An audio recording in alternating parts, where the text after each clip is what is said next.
Hello everyone and welcome back to my channel, Edmond Mindaros.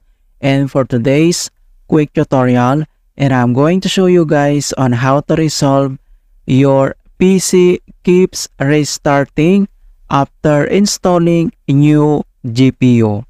So new GPUs provide higher graphics processing power, resulting in a smoother and many more. And without further ado, and let's go ahead. So the first method we will do is to update the graphics card driver. So all you have to do is to open up on a search menu. And dito sa search for apps, so type mo lang dito yung device manager. And then click mo lang dito yung open. And dito sa device manager, ang next step ay kailangan mo lang i-select dito yung display adapter. So, i-click mo lang dito yung arrow na yan para mag-expand.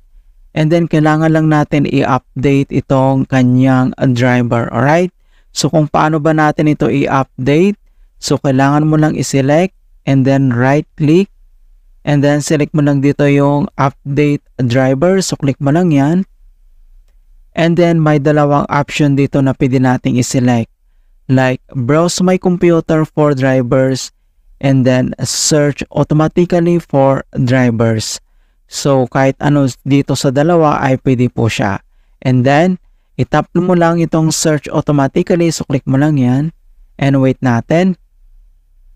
Ayan. So the best drivers for your device are already installed. Okay? And the next solution na pwede natin gawin. So close lang natin tong device manager. So, dito lang sa blank space area dito sa taskbar ay kailangan mo lang mag-right click. And then, select mo lang dito yung task manager. So, click mo lang yan.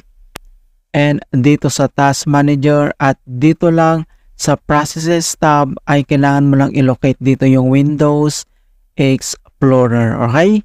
So, kailangan mo lang i-locate dito. And then, pwede mo namang i-search dito sa taas. So, click mo lang yan. And then, type mo lang dito yung Windows Explorer.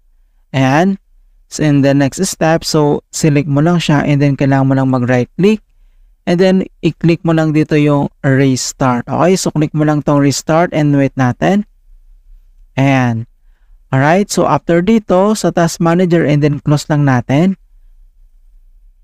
And dito lang si start menu at kailangan mo lang mag-restart. Okay, click mo lang ito. Ayan, so ganun lang po kasimple on how to fix to PC keeps restarting after installing new GPU. And please don't forget to like this video and subscribe to my channel for more quality content. Thank you guys and see you in my next tutorial.